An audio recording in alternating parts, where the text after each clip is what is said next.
पे ये बटन है, इस बटन के ऊपर जो है वो ऑन क्लिक के ऊपर हम एपीआई कॉल करेंगे। ठीक है, सो जो हमारा यूज केस होगा उसके हिसाब से हम चलेंगे। ठीक है, so back to the API. Basically rest API के अंदर बहुत सारे मेथड्स होते हैं जो हम जनरली यूज कर रहे होंगे। ठीक है, सो अगर एक रेस्ट एपीआई है, उसका मेथड है get. That means typically get का मतलब क्या होता है कि आप कोई चीज गेट कर रहे हैं, सो आप सर्वर से कुछ भी डेटा जो है ना वो गेट कर रहे होंगे। अगर एपीआई का मेथड है पोस्ट, सो बेसिकली पोस्ट का मतलब ये होगा कि आप कुछ डेटा सर्वर पे पोस्ट कर रहे हैं। ठीक है, इन इन बोथ केसेस आपको जो है वो रिस्पॉन्स हमेशा मिलेगा। ठीक है, बिकॉज रेस्ट एपीआई का फायदा ये है कि कम्युनिकेशन रेस्ट एपीआई में जो है ना वो ये श्योरिटी होती है हमें कि हमारी जो रिक्वेस्ट जा रही है उसका रिस्पॉन्स जो है ना हमें लाजमी आएगा। ठीक है, और बाकी कम्युनिकेशन के और भी प्रोटोकॉल्स हैं लाइक सॉकेट्स। तो सॉकेट्स में ऐसा नहीं होता, सॉकेट्स में होता है कि आपने जस्ट एक रिक्वेस्ट भेज दी है, अब आपको उसका रिस्पॉन्स नहीं आएगा कि वो रिक्वेस्ट जो है वो बैकएंड पे गई है नहीं गई। ठीक है, तो उसको कभी बाद में डिस्कस करेंगे, फिलहाल हम रेस्ट एपीआई को डिस्कस कर रहे हैं। सो रेस्ट एपीआई के केस में आपको हमेशा रिस्पॉन्स रिसीव होगा। ठीक है, सो दिस इज हाउ आप जो है वो कोई भी एसिंक्रोनस जो है वो रिक्वेस्ट कर सकते हैं। ठीक है, अब यहाँ पे ये प्रॉमिस मैंने खुद बनाया है, जबकि हम एपीआई जब कॉल करेंगे, सो बेसिकली एपीआई कॉल करने के लिए जावास्क्रिप्ट के अंदर एक बिल्ट इन फंक्शन मौजूद है, that is fetch. Okay, so fetch जो है वो behind the scene promises use करता है, एंड देन फैच को यूज करने का तरीका क्या है ये भी हम अभी देख लेते हैं। ठीक है, अच्छा, एपीआई कॉल करने के लिए this is Jason place holder, एक ये वेबसाइट है जिसके अंदर आपको कुछ फ्री में जो है ना फेक रेस्ट एपीआई मिल जाएंगी, उसके ऊपर आप कुछ डेटा भेज भी सकते हैं और डेटा गेट भी कर सकते हैं। ठीक है, सो यहाँ पे कुछ उन्होंने लिखा हुआ है कि किस तरह आप जो है डेटा भेज सकते हैं।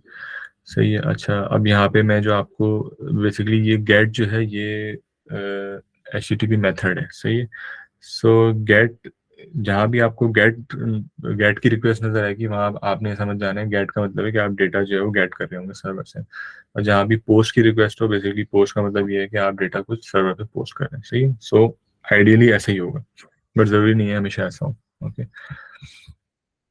अच्छा, अब हम ये देखते हैं कि एक्चुअल में हमें एपीआई कॉल किस तरह करना है।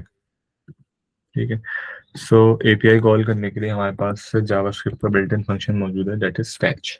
ठीक है, अच्छा, अब ये developer डॉट मोजिल्ला पे आपको इसकी सारी जो है ना वो डॉक्यूमेंटेशन, उसकी जो भी सिंटैक्स है वो मिल जाएगा। ठीक है, बट ये है कि आई विल प्रेफर कि हम थोड़ा सा अच्छे से इसको यूज़ करें। सो उसके लिए हम यहाँ पे फैच के अंदर एक ऑब्जेक्ट पास करेंगे, बेसिकली उस ऑब्जेक्ट के अंदर होगा यूआरएल। ठीक है, एंड मेथड।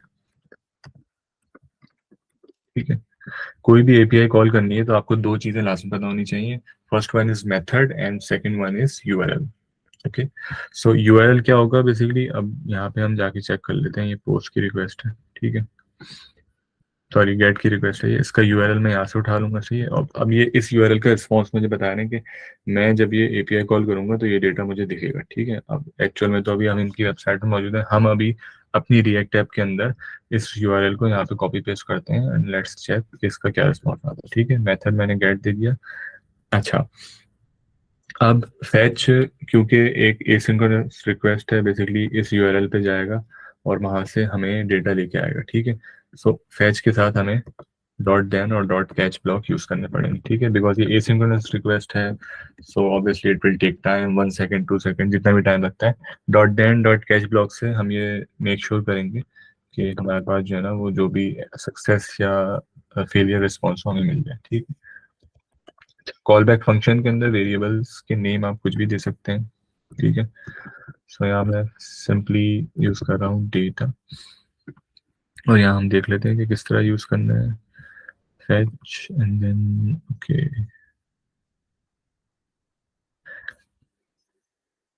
ठीक है, वापस आया था हम अपनी रिएक्ट ऐप में।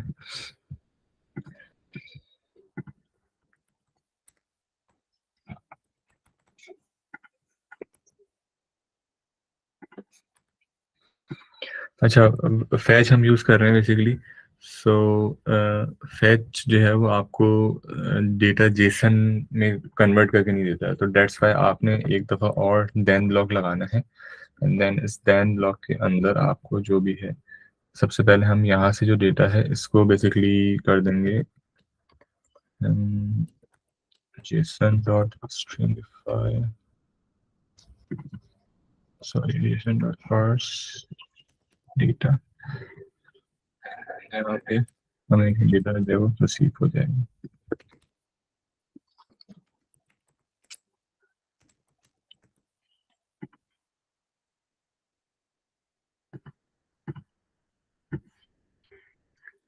Syntax error, okay. JSON dot parse करना था, स्ट्रिंगिफाई करना था, okay sorry, response dot JSON करना था, सही है। सो हम यहाँ पे जो भी डेटा आ रहा है इसको करेंगे डेटा डॉट जेसन। अच्छा, अब यहाँ पे जो सिंटैक्स यूज हुआ है basically that is async await, ठीक है। सो बोथ आर सिमिलर, ठीक है। आगे चल के देखेंगे दोनों में क्या डिफरेंस है, ठीक है। सो फिलहाल के लिए dot then dot catch block भी यूज कर सकते हैं, और बाकी अगर आप कंफर्टेबल हैं तो आप एसिंक अवेट भी यूज कर सकते हैं, ठीक है। उन दोनों का मकसद ये होता है कि बेसिकली जावास्क्रिप्ट को ये बताना कि this is a network call and this will take time, सही है। सो जो भी एसिंक्रोनस ऑपरेशन है उसके साथ आपको जो है ना वो ये यूज करना पड़ेगा। Back to our React app, एक दफा रिफ्रेश करते हैं, लेट्स सी क्या डेटा आते हैं हमारे पास। ओके, डेटा नहीं आ रहा है, कोई मिस्टेक कर रहे हैं हम। Response dot Jason, data dot JSON,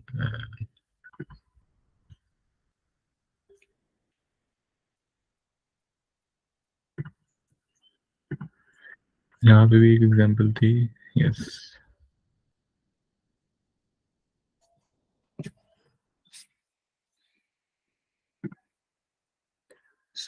JSON and then JSON, okay, सही तो किया हमने। एक काम करते हैं, हम ये यूआरएल ट्राई कर लेते हैं जो ये दे रहे हैं। अच्छा, अगर सिर्फ आप इस तरह यहाँ पे यूआरएल देते हैं तो दैट मीन्स आप गेट रिक्वेस्ट कर रहे हैं, सही है। सो यहाँ पे आप चेक कर लेते हैं क्या रिस्पॉन्स आ रहा है। ओके, रिस्पॉन्स आ चुका है। सो बेसिकली ये टू डू स्लैश वन का मतलब ये है कि एक टू डू आपको जो है ना वो दे देगा, ठीक है। और अगर शायद मैं इसको टू डूज करूँगा, यस, ओके। सो हम बेसिकली शायद यूआरएल में कोई गलती कर रहे थे, ठीक है। अब यहाँ पे मैंने फैच फैच को कॉल किया और फैच को मैंने एक यूआरएल दिया, ठीक है। अब इस यूआरएल से जो है हमें डेटा जो है वो गेट करना है, सही है। अब ये एक बेसिकली पब्लिक यूआरएल है जो कि जेसन प्लेस होल्डर ने एक्सपोज किया हुआ है हमारे लिए, ठीक है, ताकि हम इसको यूज कर सकें। सो यहाँ पे आप देखें मैंने डेटा को कंसोल करा है, यहाँ पे बहुत सारा डेटा आ रहा है, ठीक है। सो ऑलमोस्ट 200 रिकॉर्ड्स आ रहे हैं, 200 list of to dos, okay. So अब ये देखें टू डू के अंदर कंप्लीटेड फॉल्स, आईडी, टाइटल आ रहा है, देन यूजर आईडी आ रही है, ठीक है। सो इस तरह आप जो है ना वो किसी रिमोट सर्वर से डेटा जो है वो फैच कर सकते हैं, ठीक है, यूजिंग दैट फैच, ठीक है। फैच के अलावा और भी HTTP क्लाइंट्स हैं वो हम यूज़ कर सकते हैं, ठीक है। और उनके जो फायदे नुकसान है वो भी हम आगे चल के जो है वो देख लेंगे। सो फिलहाल हम जो है ना फैच यूज़ करेंगे फॉर फैचिंग एनी डेटा, सही है। और इसी तरह फैच के जरिए आप डेटा जो है वो सर्वर पे भेज भी सकते हैं, ठीक है। अच्छा, अब ये एपीआई कुछ इस तरह काम कर रही है बेसिकली कि अगर मैं टू डूज के साथ इसको स्लैश वन दे दूं तो इसका मतलब ये होगा कि ये एक सिंगल टू डू जो है वो फैच करेगा, ठीक है। ठीक है, सो ये टू डूज की जो आईडी है इसके हिसाब से चल रहा है, यानी कि अगर मैं इसको टू दूंगा तो ये सेकंड नंबर पे जो टू डू है इसको लेके आ जाएगा। और अगर मैं टू डूज के बाद जो है उसको कुछ भी नहीं दूंगा, दैट मीन्स सारे टू डूज की लिस्ट को जो है ना वो फैच करना है, ठीक है। सो इस तरह जो है ना हम एपीआई से डेटा जो है वो फैच कर सकते हैं। और सिमिलरली हमें अगर कुछ डेटा पोस्ट भी करना है तो हम वो भी कर सकते हैं, ठीक है। एक एक एग्जांपल हम डेटा पोस्ट करने की भी देख सकते हैं।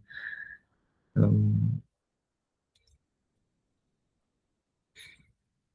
अच्छा, यहाँ पे ये गेट की रिक्वेस्ट है जिसमें पोस्ट गेट कर रहे हैं बेसिकली, ठीक है। सो हम अगर इसका प्रीफिक्स टू डूज की जगह यहाँ पे पोस्ट कर देंगे तो हमारे पास पोस्ट का डेटा आ जाएगा, ठीक है। और बाकी चीज़ें सेम रखनी है। अब ये देखें यहाँ पे 100 जो है ना पोस्ट हमारे पास फैच हो गए, ठीक है। पोस्ट के अंदर भी कुछ जो है वो रैंडम सा डेटा आ रहा है, सही है। सो ये एक डमी सा सर्वर है बेसिकली, जस्ट फॉर प्रैक्टिसिंग के जो है ना वो किस तरह जावास्क्रिप्ट रिएक्ट के अंदर जो है ना आपने एपीआई कॉल्स करनी है, ठीक है। सो अब इस डेटा को रेंडर करना है, ठीक है। सो नेक्स्ट असाइनमेंट कुछ इसी तरह से रिलेटेड होगा आपका, जिसमें आपको बेसिकली एपीआई से डेटा जो है ना वो फैच करना होगा, ठीक है।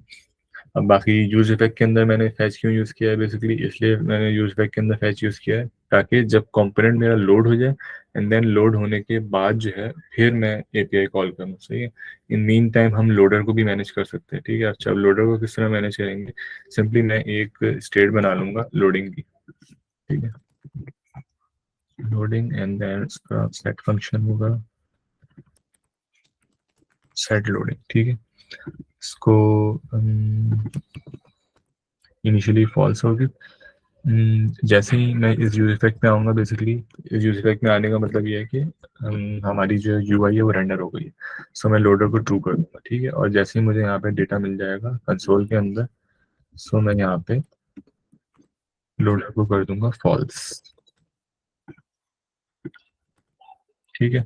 अच्छा, अब लोडर तो मैंने फॉल्स कर दिया। अब यहाँ पे मैं एक कंडीशन के साथ लोडिंग की स्टेट ऐड कर दूंगा कि if loader is true then just, अभी फिलहाल के लिए एक स्ट्रिंग लगा देते हैं, बाद में आप लोग जो है इसको कोई भी अच्छा सा स्पिनर जो है ना बूट स्ट्रैप से या कहीं से उठा के लगा सकते हैं, ठीक है।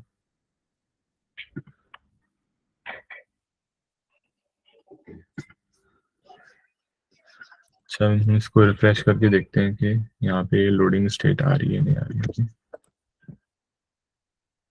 सो यहाँ पे आपने देखा थोड़ा सा जो है ना यहाँ पे लोडर लिखा हुआ था, बिकॉज इंटरनेट तेज चल रहा है और डेटा भी जल्दी फैच हो रहा है। सो यहाँ पे लोडर एक्चुअली नजर नहीं आ रहा, बट ये इसी तरह जो है ना हमने मतलब लोडर्स की स्टेट्स को हमेशा मैनेज करना है, जिस तरह मैंने आपको अपने इस ऑफिस के प्रोजेक्ट में दिखाया है, सही।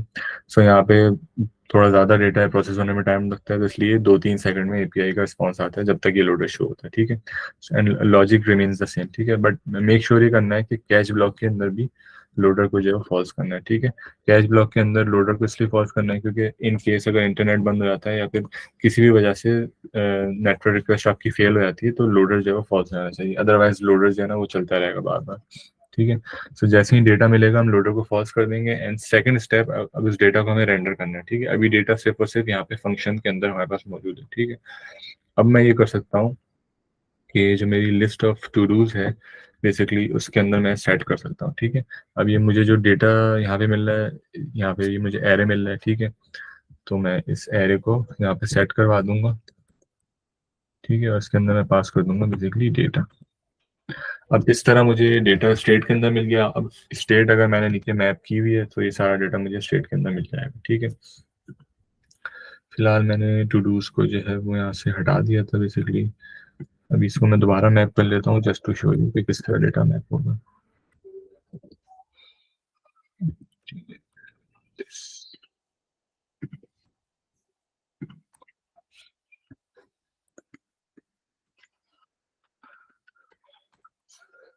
ठीक है, एस टू डू के अंदर बेसिकली एक हम डिव रेंडर कर लेते हैं। और अच्छा, अब हमें ये भी देखना पड़ेगा कि डेटा के अंदर किन कीज के अंदर हमारे पास वैल्यूज जो है ना वो आ रही हैं, सही। सो उसके अंदर बॉडी की है, टाइटल की है, सही। सो दो पैराग्राफ टैग हम ले लेंगे और पैराग्राफ टैग के जरिए बॉडी को हम रेंडर करवा लेंगे, बॉडी और टाइटल को, सही।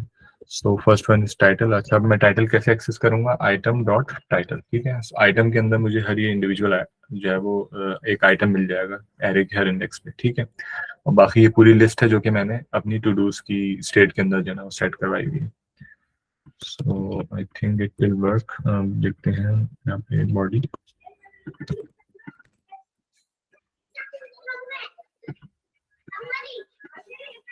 अब ये देख सकते हैं आप, ये लिस्ट ऑफ 100 टू डूज है ना इस तरह यहाँ पे रेंडर होगी।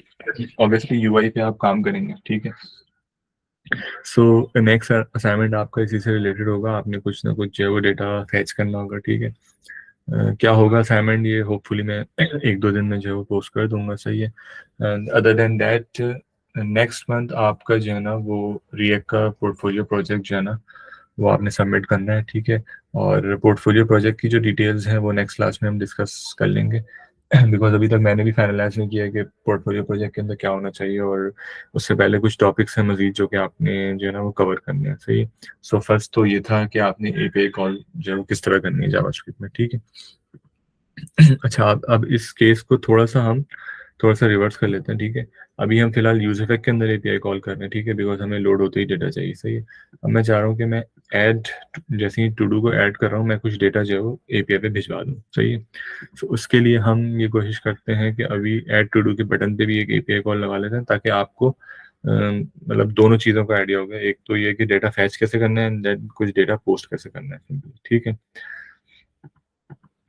सो डेटा पोस्ट करने के लिए उन्होंने ये मेथड दिया हुआ है कि स्लैश पोस्ट है, और इस पे आप पोस्ट की रिक्वेस्ट डालेंगे तो ये डेटा चला जाएगा, ठीक है। सो अब हम ये करते हैं, बेसिकली अभी 100 क्लिक के ऊपर जो भी काम हो रहा है इसको फिलहाल कमेंट करते हैं, एंड देन मैं एपीआई कॉल को कॉपी कर लूंगा एंड देन इन पर चेंज करूंगा, ठीक है। लोडर मुझे वापस ट्रू कराना है, ठीक है, क्योंकि ऑब्वियसली कोई भी नेटवर्क ऑपरेशन अगर फ्रंट एंड पे हो रहा है, सो वो आपको हमेशा जो है ना वो एक लोडर के जरिए से शो करना है, ठीक है, ताकि यूजर के लिए एक अच्छा एक्सपीरियंस रहे कि कोई एपीआई कॉल हो रही है या कोई बैक एंड पे कोई फंक्शनैलिटी जो है ना वर्क कर रही है, ठीक है। सो यहाँ पे आप किस तरह करेंगे भाई, यहाँ देख लेते हैं हम। फैच,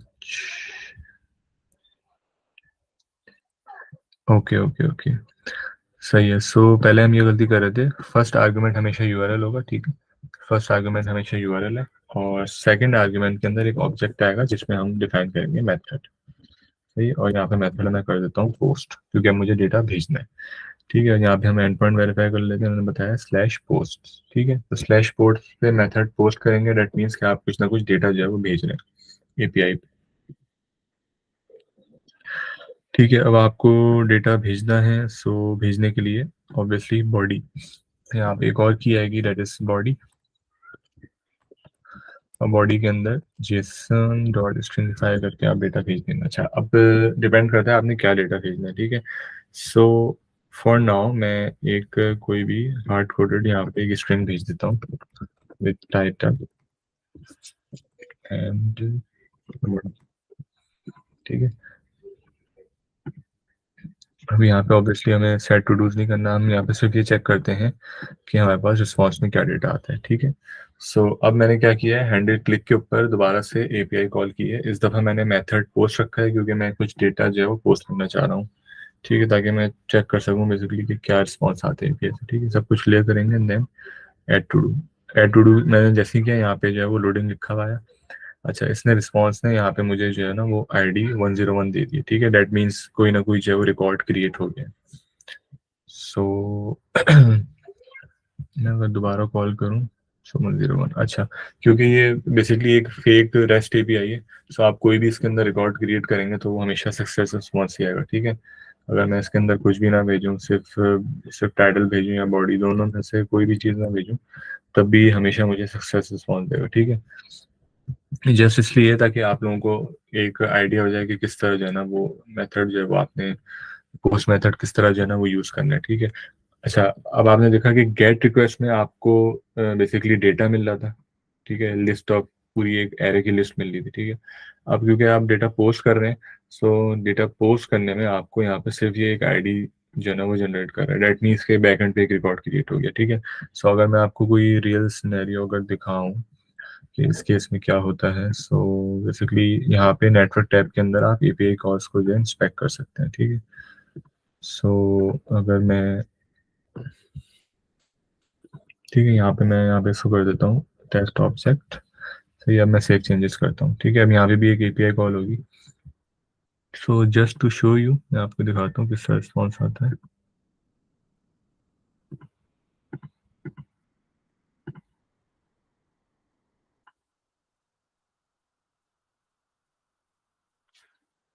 ठीक है, तो यहाँ पे क्योंकि ये मैं एक एपीआई कॉल कर रहा हूँ, एक सर्वर से कम्युनिकेट कर रहा हूँ, तो मेरे पास इतना सारा डेटा जो है ना बैक आ रहा है, ठीक है। डेट मीन्स ये सारा डेटा जो है ना बैक एंड पे सेव हो गया, सही।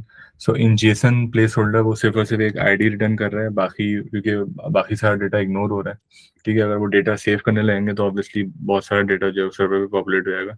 उनका एक फिक्स डेटा है जो कि वो पॉपुलेट करवाते हैं for to dos and for comments, जो जो भी उन्होंने एपीआई एक्सपोज की हुई है एपीआई पे जो है ना फिक्स डेटा आएगा, ठीक है।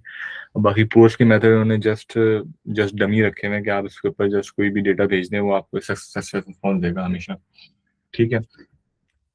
सो इस तरह बटन के क्लिक के ऊपर आप एपीआई कॉल कर सकते हैं, just to make UI look good. यहाँ पे मैंने लोडिंग ट्रू कर दिया था, जो कि आप देख सकते हैं, जैसे ही मैं ऐड टू डू पे क्लिक करता हूँ तो यहाँ पे लोडिंग लिखा हुआ आता है, सही है। तो जब तक जो है वो नेटवर्क कॉल चल रही होती है, देन जैसे ही नेटवर्क कॉल एंड होती है उसके बाद मैंने लोडर को पॉज करवाया, ठीक है। सो ये मोस्टली यही दो काम आप कर रहे होंगे, या तो पेज के लोड होने पे आप कोई एपीआई को कॉल कर रहे होंगे या फिर कोई बटन क्लिक होने पे, ठीक है। जैसे कोई फॉर्म फिल करके किसी यूजर ने सबमिट किया, लेट सपोज साइन इन का फॉर्म है, ठीक है। तो साइन इन के फॉर्म में क्या होगा, ईमेल और पासवर्ड जो है वो आप भेज रहे होंगे एपीआई पे, एंड देन ऑब्वियसली एपीआई से रिस्पॉन्स आएगा कि ये ईमेल और पासवर्ड करेक्ट है या नहीं है, सही। सो इस तरीके से आपने जो है ना यूजिंग फैच एंड यूजिंग जो प्रोमिसेस आप एपीआई कॉल जो है वो कर सकते हैं।